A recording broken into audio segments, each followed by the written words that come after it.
What's up, y'all? Rich Slayton here with another CRL postgame analysis, looking over the 4 excellent games played by Surg TS of paiN Gaming, who is on voice today.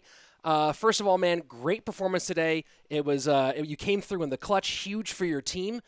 How does it feel to finally get in the winners column with this crazy short season?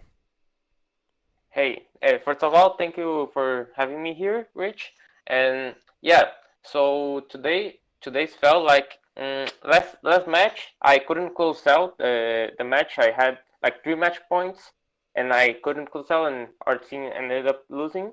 So I was feeling like, oh, this sucks. Now we are 0-2, and yeah, today there was a lot of pressure. It's, because if we lose, we would have no chance for playoffs. So I had to do my best. I had to step it up. Even the 2v2 lost, I was like, I have to win. I have to win. And in the 1v1, I was a little bit like, oof, I can't lose. I can't lose. But on the King of the Hill, I was like, okay, now I won the 1v1. I am more confident. And yeah, I did my best. So this is game 1 against Rubén in the 1v1, and you guys both ended up going Graveyard. Why'd you decide to go with this Valk Archers one as opposed to the ones that, I guess this is probably like maybe the second or third most popular Graveyard deck right now. So what was behind choosing this one? One of the main reasons I chose this deck was because I know that Rubén loves Splash Shard. He plays in CRL, in No Tilt and everything, so I know he had a chance of using that. So, and I know that this Graveyard version with Archers like is super counter of any other Graveyard version. So I chose it. I think it was a good deck against his deck pool, and it ended up giving me a good matchup. So you liked the matchup, and what would you say you felt like your advantage was here coming into this one? Mainly the Archers. Like he can't attack without poison because the Archers will just take care of the Graveyard by themselves, you know. And my attack is I have a really good cycle, so I can just keep attacking, and I give his poison out of cycle. So yeah, it's really good, mainly because of the Archers. Yeah, and it seemed like he did have a little bit of trouble with those, and he got around very, very quickly. So your game plan here in single elixir was what? What were you trying to do there in the first 2 minutes? I know he had NATO. When I saw he had Ice Squeeze and everything, I know he was Splash Shard. So my main focus was on not letting him activate the King Tower. And so anytime that my cage was dying, I know like I can't let my Goblin from the Goblin cage go by himself because he's gonna activate his King Tower. So yeah, I was protecting him with his Valkyrie, as you can see, and everything, so he couldn't activate. And this was my main focus on the single elixir, and do as much damage as I could because I know that at the 2 times elixir he would like give a big push and everything. So that seemed like it was one huge part of it. You see Rubén here doing the oops, acknowledging the bit of the error here, going for the King Tower activation, and that was a nice point that you said. You played that Valkyrie inside, protecting the Goblin Brawler from activating, and he wastes 3 elixir there trying to go for the activation. The other thing that we found really interesting when we were watching this game during broadcast, Surge, was the use of the Mega Minion. It seemed like, and I used the word sniper at one point, it seemed like you were really focusing, and here's a great example of it, you were focusing on using that Mega Minion to primarily target the Ice Wizard first and the Baby Dragon second. Am I right in thinking about that way? I think I don't know if it was my main focus on like killing the Ice Squeeze first, but yeah, I was using my Mega Minion a lot for the defense and just pressuring with Valkyrie and Graveyard all the time. So this is the first big Graveyard push that really gets you a lot of damage. Let's back this one up a little bit. You already have some decent damage on that left-hand side, but this one adds quite a bit to it. So you guys are pretty even in elixir. And why'd you decide to go in so heavy at that exact moment? Because I know that he was, I know that like one of his focus was like a very big push on the other side and try to switch lanes. And in one moment, let my cage go by let my brawler, my Goblin Brawler, go by himself at one moment to activate. So I was like, okay, if he's trying to build a big push, I will just go attack, and if he graveyards, anyways, I would just defend with the archers. So he couldn't really beat a big push in any moment during the match. So here he goes and activates King Tower finally. It's a little late in the game. You're not super concerned about a King Tower activation at this point. So now we're into sudden death overtime.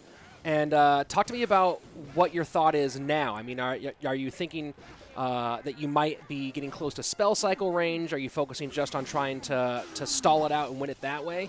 What's your focus at this point? My focus was on winning by poison cycle.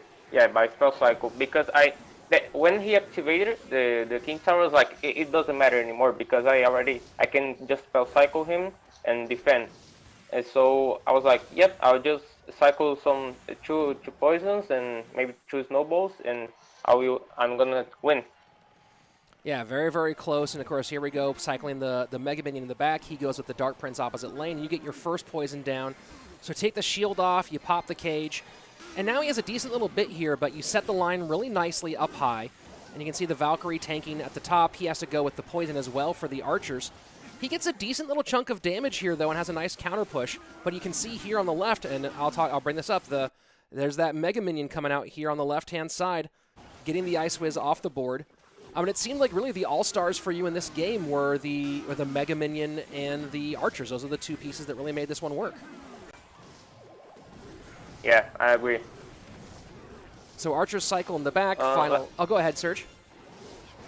No, I was just gonna say, yeah, the Mega Minion was really good to stop the big dragons, and the archers just to finish the graveyard. So he gets close here. He's got 3 baby dragons down, a Dark Prince, and he goes with that NATO, I guess, to try to get a little bit of damage everywhere. And let's go back and see that for a second. I loved this when we saw you play the Valk High here at the end. Were you expecting the NATO to try to pull stuff into that Princess Tower? My biggest concern in this moment was to not let the baby G focus on the tower, because I know that I could lose because the poison could not be fast enough. Okay. So I just focused, like, I need to drop my Valk as quick as possible to not let the baby G focus. And it was a good position because he tried to NATO to like bring the splash damage to the tower while he did the Valkyrie. But yeah, he couldn't do that because it was too up high, the Valkyrie. Yeah, it was a very nice placement on the Valk. So let's go ahead and jump into game number 2. You're getting ready for game 2, and you're trying to decide what deck to use. And we'll go ahead and show game 2 right now. Let me jump in there. And this one you went, I believe this was a Ram Rider deck, if I remember correctly? Yeah, Rubén was using a Ram Rider, and I had Logbait. Oh, the sides are switched, right? Yeah, so he goes Ram Rider. You go Logbait. Why'd you choose Logbait for game 2? Because me and my coach and analyst decided that it was a really solid deck and was really good against Rubén's deck pool, like Graveyard and maybe some RG Firecracker and everything. So I know it was a good solid deck against him. What did you think when you realized that this was the matchup? Were you still as happy? Yeah, I was like, yeah, it could be worse. Like, I know that he could have. I realized it was the Rain Rider deck by his first cards. So I was like, yeah, I have to play really defensive. I know he has Bar Barrel and Ewis, so he has like a kind of good defense for my attack. But at least I had the rocket, so he couldn't really build a big push, or he would just get rocket away, you know? Yeah, so now you kind of have the idea of you can't go for a big push. What's your game plan for getting on tower at this stage, knowing that those are the challenges in front of you? I know that he didn't have a really quick cycle, so my focus was like out-cycle his Bar Barrel and get as much damage as I could, but not overcommitting, because I know that if I overcommit, this Ram Rider deck can really punish me. Hold on, let me bring this back a little bit. For some reason, my video replay was glitching out a little bit, and maybe it was the recording I initially did, and I didn't realize it. So unfortunately, we might have a kind of a glitchy recording here. We'll do the best to put up with it, and maybe I'll try to. I don't think I'll be able to replace it on the back end. So there's going to be some glitches in the recording of this game. Hopefully it's not the rest of the games. Oh, boy. Yeah, so it's the exact same glitch this time. Well, no, it's not the recording. It's just the way the recording is going over to the computer. That's very strange. All right. Well, that's unfortunate. Hold on. Let me see if I can make this work? Huh. Oh, here we go. All right, we'll have to skip ahead a little bit to get past the glitchy point. Come on, stop being glitchy. There we go. Now we get past the glitchy point. So we unfortunately lose a couple of moments here. You're up by quite a bit in single elixir, and of course that's important with this deck. How did you feel comfortable with your lead at this stage in the game? Yeah, I was comfortable, but I was like, maybe I can't really go through because he was kind of fixing his cycle. Like he always had Bar Barrel for my Goblin Barrel. He had Iwis and Hunter for my Skelly Barrel, and I was like, yeah, I just have to do my best on defense right now and try to outcycle him a bit with my Goblin Barrel, get a little bit of chip damage. But and I knew that it was too risky to try to rocket cycle because you can see that when he knows that he's like 2 rockets away, he starts playing like his cards ahead of his tower. You know, like the MK, the Mega Knight, in the front of the tower, not giving me any value because he knew that I could just play 2 rockets if he gave me value. Now, what I'm realizing we missed here, and I'm gonna see if I can go back and actually get it, or if it's just that it's broken. Okay, so this is actually a big moment here. You get the 2 down, and this Goblin Barrel goes right into the Mega Knight. Were you starting to get a little concerned here because that's 3 elixir just given to the Mega Knight, and then it seems like this whole sequence here kind of goes his direction. So what was your thought process at this point as you're once you kind of it gets this big push going your direction? I misclicked a little bit the Goblin Barrel, and I was like, yeah, now he's a little bit ahead on elixir. But I was like, yeah, it's no big deal. Like he's splitting up his damage. He has both of my towers at like the same HP, so I can just keep defending. At this moment, I froze for a little bit, like my mind, and I was like, oh my god, there's a Mega Knight coming to my tower, and I just played the skeleton last second, and I was like, oof, okay, now he's gonna pressure me a little bit, and I just have to hold on and try to get a little more of chip damage to make it a rocket log range. Yeah, I mean, now it's pretty close. It's less than 100 HP between the 2 of you. And you just given up a pretty big push to the Barb Barrel. And so now this is 3, right here, we're at a stage where there's 3 pushes in a row. There's the Goblin Barrel to the Mega Knight. There's the Goblin Barrel and Skelly Barrel picked up by the Barb Barrel. And then this one here. You're getting into the triple elixir. His deck's a lot heavier. Is this a point where you're like trying to figure out that maybe your cycle isn't where you want it to be? You need to figure out a way to get him out of cycle. What are you thinking now that those last 3 offensive efforts didn't go the way you wanted? I was like, yeah, like he's not letting me get through. He's always defending really well. He's playing really well on defense, and I just have to kind of hold on and not let it, like his Hunter connect, his Mega Knight connect, his Ram Rider connect. And I thought that at one moment I would outcycle him and give some Goblin Barrel or Skelly Barrel to the tower and give the damage I needed. And we're going to see that. It's a nice log there to kind of reset all of that. So this is the Goblin Barrel. This is the first one, and he gets that in the front and back. A nice defense. So now that's 4 in a row. The Mega Knight in the front and the Skelly's in the back. But he did just spend 8 to defend that. So you set up here with the bomb tower, log it back. And it seems like this defense kind of had everything, and then I think this is, yeah, again, there's that barrel, he gets it. So your final play is about to come up. You're in the final 25 seconds. It's been tough, and then this right here, and I want to pause this right here. This right here ends up being the play that wins you the game, right? He's just stopped, picked up 5 or 6 of your offenses in a row. This is the one that gets it. So this is obviously not the most common placement for Goblin Barrel. People usually, if they go juke, they go way juke, or they go front, or they go back, or they go outside. Why was it this corner? Was that corner that you often go to in a situation like this? Was it an improvisation? Why'd you go with this particular placement? It was to be honest, it was an improvisation. I did wanna play there because I was like, Iwis and Barb Barrel, in moments of pressure like that, you can just, like, it's that easy to miss the Goblin Barrel and take damage. So I was like, if I play in the center, he's gonna defend. If I play like too obvious, like way in the back, he's gonna realize, And I was like, okay, let's just go for that and hope he makes a mistake. And yeah, and he made the mistake, and I was like, yeah, GG Rocket. GG Rocket.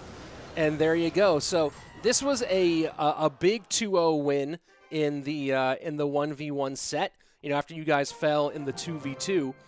And this one probably felt pretty good. I mean, obviously you've had a lot of experience playing against Rubén.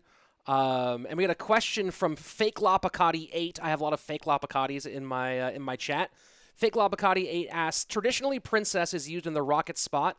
Why did you choose Rocket in this one? So that's a good question. This double bait deck usually runs Princess rather than a big spell. Why'd you put Rocket in here?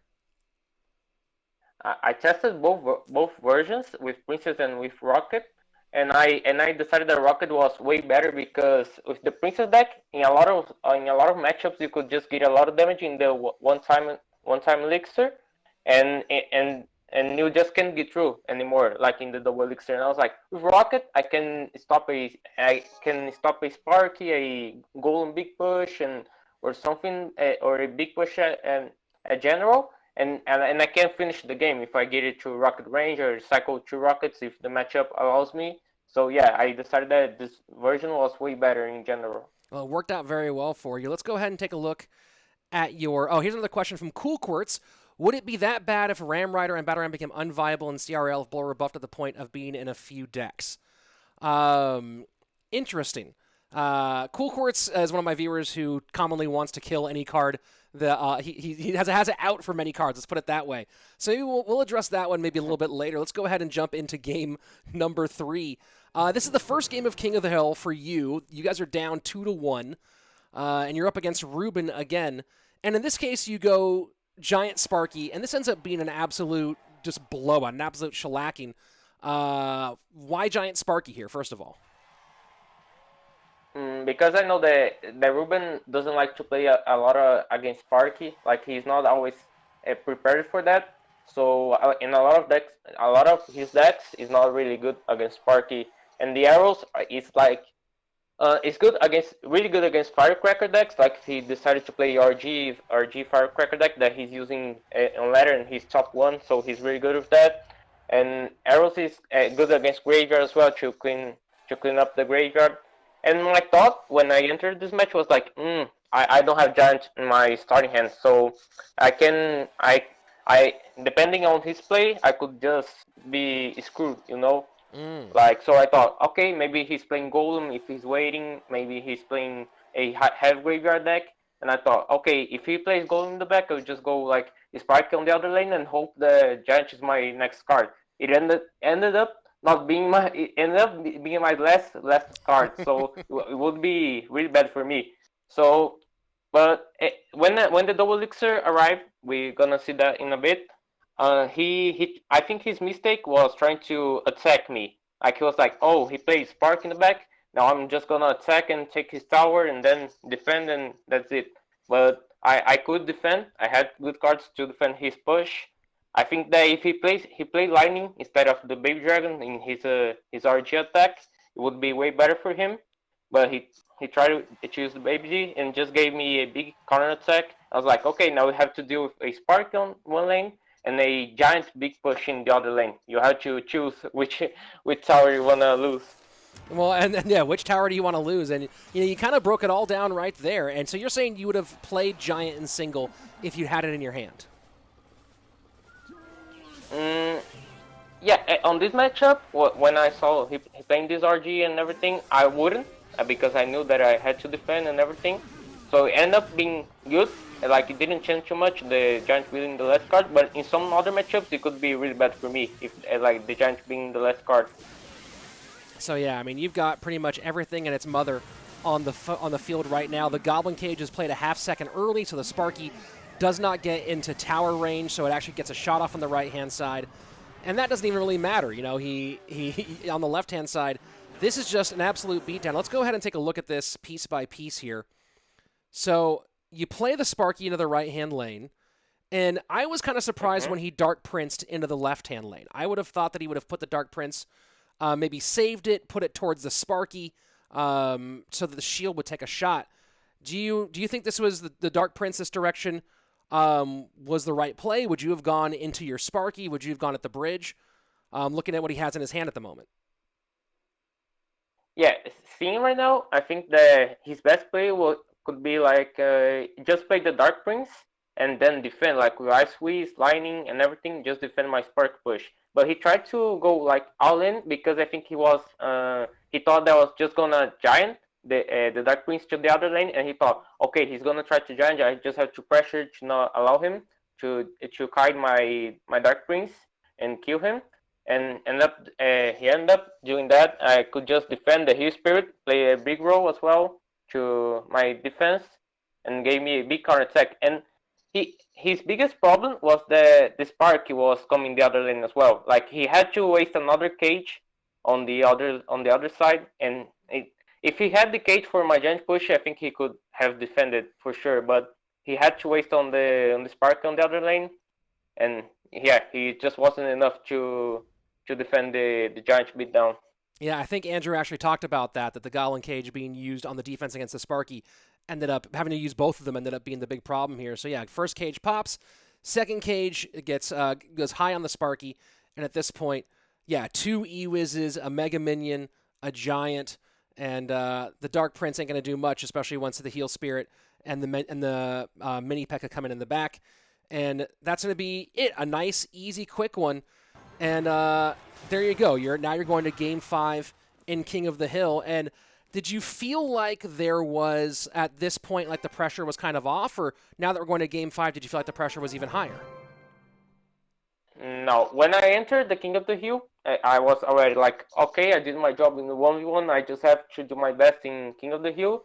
But now the pressure is totally off. So when I played against Rubén, the pressure was already off. And with Cuchii was the same. I was like, okay, I just hope I get a good matchup here, and I do my best and take this home. Well, let's go ahead and look at that last game with Cuchii. And he ends up running Giant Sparky here after you just did, and you go back to this same bait deck that you used against Rubén. Any reason that were you just liking it and you felt like you had this deck? I mean, obviously, I felt like this was a really, really good matchup for you overall. Were you putting Cuchii on Giant Sparky? Why were you choosing this one? Is the basic question. To be honest, I had this deck like planned for Cuchii like way back. I had this plan already, no matter if it was like the first in the King of the Hill or the second. And it just ended up him being the rest of the King of the Hill like makes him play Sparky, which is like a more like, okay, in the pressure I'll just play Sparky and the opponent will lose himself and the Sparky will just punish him, you know? A lot of pro players like to play Sparky on decisive moments because of that. Because if the opponent makes a mistake, Sparky just punishes. So yeah, I'm not gonna lie, I didn't really expect him to play Sparky, but it ended up like being a super good matchup for me, not gonna lie. And yeah, I was just like, okay, this is Sparky, and yeah, I think it's GG. I just have to concentrate and do my best. And so yeah, again, you go with this Rocket version, which obviously Rocket for Sparky is really good. There's one push I don't think it already happened. I think it's about to happen, where he gives you a Giant and a Sparky to a Rocket. I think that's going to be the next big push here. I mean, any advice for someone playing this matchup? I know that this double bait deck is pretty popular, of course, more popular with Princess, but maybe now this Rocket version might be more popular. So any basics of how people should be playing this matchup against whether it's Goblin Giant Sparky when they're playing this version of the double bait deck? I tip I can give is like always save your Rocket for the Spark, but if the opponent like gives a big value, like let's say the opponent plays Giant, Mini P.E.K.K.A and Mega Minion together, like in a whole push, you just take the value. You can cycle to another Rocket for the Spark, you know, and just try to make these small pressures like with Skelly Barrel, with Goblin Barrel, because he doesn't have like a way of stopping it, you know. So the Goblin Barrel gets a lot of damage. If the Skelly Barrel arrives in the tower, it's gonna do a lot of damage. And just try to not overcommit, and you should be good in this matchup. Yeah, and I mean this ended up being pretty nasty. He has to spend a lot there on defense. This looked a little bit nerve-wracking for a second. He has Giant and Mini P.E.K.K.A in both lanes, but this ended up being a really, really easy defense for you. And is it mostly the bomb tower log? Is that really what kind of like sets up the big defensive? I mean, also the Dark Goblin as well. But it seems like the bomb tower log made it pretty impossible for him to break through. Yeah, the bomb tower is although it's got nerfed in the last balance changes, I still think it's a really good defensive building for some decks. Of course, it's not as good as it was before, but it's still really good, like against Royale, against some some giant decks and everything. I still think it's really good. But I got worried in this matchup was like when he did that double giant. It was a really good play. Like his only chance was to do like a play like that because he couldn't really use his Sparky. And I got worried about the minions, the minions coming on the corner. And I was like, okay, I'm just gonna play this bomb tower, and the explosion we just finish it off. And yeah, it worked like I wanted. So you were playing that bomb tower purely for death damage, not even for the bomb tower, for the bomb and tower itself. Yeah, for the death damage. Yeah, brilliant. And yeah, it works out here, cleans those up easily. The Giants not able to tank for him anymore. Their DPS gets stopped. Skeletons pick it up, and that's GG. Well played. So, dude, you guys. I mean, this was a big one. You beat Rubén 3-0, which was big on the day. Closed it out against Cuchii, and now you guys are right back in the mix. Right now, you guys are right there again. And next weekend, you guys have your final match of the group stage, and it's essentially a playoff match. It's you versus SK for the third place in Group B. What are your thoughts on that matchup, and how you guys plan to approach trying to take away the playoff spot from the defending Western champions? We're gonna do our best for sure. People are already noticing that paiN is not like the team that came for the 10th place, like they were saying before. And we are gonna do our best against SK. I hope we can take this against SK a 2-0, a nice quick 2-0. I hope, but I know they are a really good team. But yeah, we are gonna. I hope we can take the win and qualify for playoffs. Sweet. Well, we'll all be watching it. That's going to be one of the most exciting matches of next weekend for sure. Everyone's going to be watching that one carefully. And, of course, this will come out probably tomorrow, but by the time this video is out, we'll know who wins between Space Station and Misfits. So a lot of things to be decided. Thank you very much, man. I really appreciate you coming on here. You guys can all go find Surg TS on Twitter at SURG_TS, at Surg_TS on Twitter. I'll put that link in the description below for those of you watching this later on YouTube. For those of you who are on stream, stick around. We'll do some more analysis of the other side of the Tribe Gaming stuff. But for now, if you're on YouTube, don't forget to subscribe and ring the bell for notifications. And leave a comment below. Tell me if there's someone who you want to have come on and break down some of their CRL performance here on the channel. That's it. I'm Rich Slayton. Thanks for watching. I'll see you next time.